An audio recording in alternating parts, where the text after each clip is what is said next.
नमस्कार, आप देख रहे हैं आखिर प्रहरी न्यूज और मैं हूं मिथिलेश मिश्रा। आज की सबसे बड़ी खबर देश की राजनीति, शिक्षा व्यवस्था और छात्र आंदोलन से जुड़ी हुई है। करीब एक महीने से देश भर में चर्चा का केंद्र बने आंदोलन के बीच एक बड़ा घटनाक्रम सामने आया है। केंद्रीय शिक्षा मंत्री धर्मेंद्र प्रधान ने अपने पद से इस्तीफा दे दिया। यदि यह घटनाक्रम आने वाले दिनों में भारतीय राजनीति की दिशा बदलने वाला साबित होता है तो इसकी वजह केवल एक मंत्री का इस्तीफा नहीं, बल्कि इसके पीछे खड़ा वह जन दबाव है जिसने लगातार सरकार से जवाब मांगा। हालांकि इस पूरे घटनाक्रम के कई राजनीतिक, सामाजिक और प्रशासनिक पहलू हैं जिस पर विस्तार से बात करना जरूरी है। आखिर यह आंदोलन कहां से शुरू हुआ, छात्रों की मांगे क्या थी, सरकार का रुख क्या रहा, विपक्ष ने क्या भूमिका निभाई और अब आगे क्या होगा। अगले कुछ मिनटों में हम इन सभी सवालों का जवाब विस्तार से समझेंगे। सबसे पहले बात उस आंदोलन की जिसने पूरे देश का ध्यान अपनी ओर खींच लिया। दिल्ली के जंतर मंतर पर हजारों छात्र लगातार अपनी मांगों को लेकर डटे रहे। इन छात्रों का कहना था कि शिक्षा व्यवस्था में लगातार सामने आ रही गड़बड़ियां, परीक्षा प्रक्रिया पर उठते सवाल और जवाबदेही तय न होने से युवाओं का भविष्य प्रभावित हो रहा है। धीरे धीरे यह आंदोलन केवल दिल्ली तक सीमित नहीं रहा। पटना, प्रयागराज, मुंबई, पुणे सहित कई शहरों में भी प्रदर्शन हुए।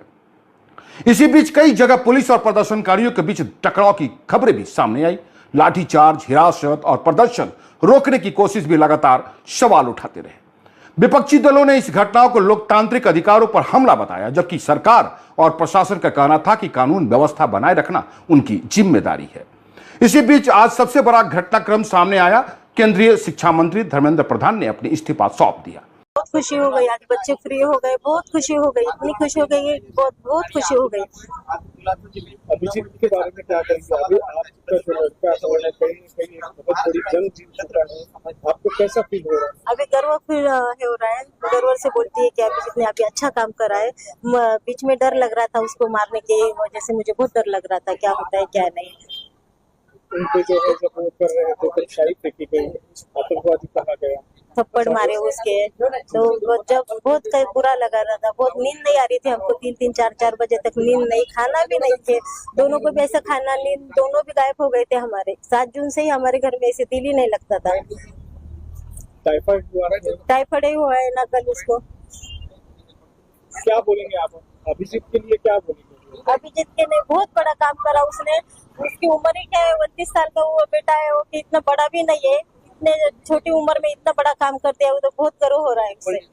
और सरकार से कुछ कहना चाहूँगी? अभी कुछ नहीं, अच्छा हो गया सरकार ने जो बच्चे की बात मानी, वो बहुत अच्छा हो गया। अभिजीत के आने की अभिजीत से कोई बात हुई है अभी तक आपको? नहीं ना, अभी वो फोन ही लगा रहे थे, लग रहे नहीं। फिर टीवी लगाया, आज टीवी लगाया हमने, अभी टीवी में उसका ही देख रहे थे। अभी कैसा महसूस हो रहा है आपको? बहुत अच्छा, अभी बहुत अच्छा। नहीं, माँ बोल के बहुत खुशी हो रही है। पहले सुना है, टीवी में देखा है, तो आपका क्या रिएक्शन था उससे? नहीं, बहुत अभी का इतना रिएक्शन बोले तो बहुत ही कैसा तो भी हो रहा। मेरा बच्चे ने आज इतना बड़ा काम कर दिया, बहुत बड़ा काम कर दिया। सब जन मेहमान है, सब टेंशन में थे ना। एक लड़का बोले, एक लड़का, इतना बड़ा काम कर दिया इसने। कोई अच्छा ही बोल रहे थे, कोई ऐसा ये भी बोल रहे थे। क्या दिख रहा है अभिजीत जब सामने आएंगे तो? बहुत महसूस हुआ। आज तो नहीं आएंगे, वो आज ट्रीटमेंट चालू है उसकी। अभी क्या मालूम, नहीं आता तो कल जाते हम उसको लेने क्यों जाते हैं। अभी ऐसे देखते क्या बोलता है तो उसको फोन लगा के। अपने त्याग पत्र में धर्मेंद्र प्रधान ने कहा कि देश में बनी परिस्थितियों, विद्यार्थियों के भविष्य और राष्ट्रीय एकता के ध्यान में रखते हुए उन्होंने ये निर्णय लिया है। उन्होंने ये भी कहा कि वे नहीं चाहते हैं कि मौजूदा हालात का लाभ कोई राष्ट्र विरोधी ताकतें उठाए और विद्यार्थियों का भविष्य किसी कानूनी विवाद में उलझे। हालांकि आंदोलन कर रहे छात्र संगठन की प्रतिक्रिया इससे अलग रही। उनका कहना है कि यह इस्तीफा उनके लंबे संघर्ष और लगातार बने जन दबाव के परिणाम है। कई छात्र नेताओं ने इस लोकतांत्रिक आंदोलन की सफलता बताया और कहा कि उनकी बाकी मांगे भी अभी पूरी होनी बाकी है। वहीं विपक्ष ने भी इस घटनाक्रम को सरकार का जवाबदेही से जोड़ते हुए कहा कि यदि समय रहते उचित कदम उठाए जाते तो शायद यह स्थिति पैदा नहीं होती। अब सवाल यह उठता है कि क्या केवल एक इस्तीफे से शिक्षा व्यवस्था से जुड़ी सभी सवाल खत्म हो जाएंगे? विशेषज्ञों का मानना है कि ऐसा नहीं है। छात्रों के सामने सबसे बड़ा मुद्दा केवल किसी एक मंत्री का पद छोड़ना नहीं, बल्कि परीक्षा प्रणाली में पारदर्शिता, समय पर परीक्षा, निष्पक्ष मूल्यांकन और युवाओं के भविष्य की सुरक्षा है। पिछले कुछ वर्षों में विभिन्न प्रतियोगी परीक्षाओं को लेकर समय समय पर विवाद सामने आते रहे। कई मामलों में जांच एजेंसियों ने कम कार्रवाई भी की। ऐसे में छात्र लगातार यह मांग कर रहे हैं कि ऐसी व्यवस्था बनाई जाए जिनमें भविष्य में किसी भी परीक्षा की निष्पक्षता पर सवाल ना उठे। अब निगाहें केंद्र सरकार पर है। क्या सरकार शिक्षा मंत्रालय में नया चेहरा लाएगी? क्या राष्ट्रीय परीक्षा प्रणाली में बड़े सुधारों की घोषणा होगी? क्या छात्रों की बाकी मांगों पर भी विचार किया जाएगा? यह ऐसे सवाल हैं जिनके जवाब आने वाले दिनों में मिलेंगे। राजनीतिक दृष्टि से भी इस घटनाक्रम को काफी महत्वपूर्ण माना जा रहा है, जबकि जब किसी बड़े जन आंदोलन के बाद सरकार का कोई वरिष्ठ मंत्री पद छोड़ता है तो उसके राजनीतिक संदेश भी दूरगामी होते हैं। सत्ता पक्ष इसे परिस्थितियों में लिया गया निर्णय बता सकता है, जबकि विपक्ष इसे जनता की जीत के रूप में पेश करेगा। अब निगाहें केंद्र सरकार पर है। क्या सरकार शिक्षा मंत्रालय में नया चेहरा लाएगी?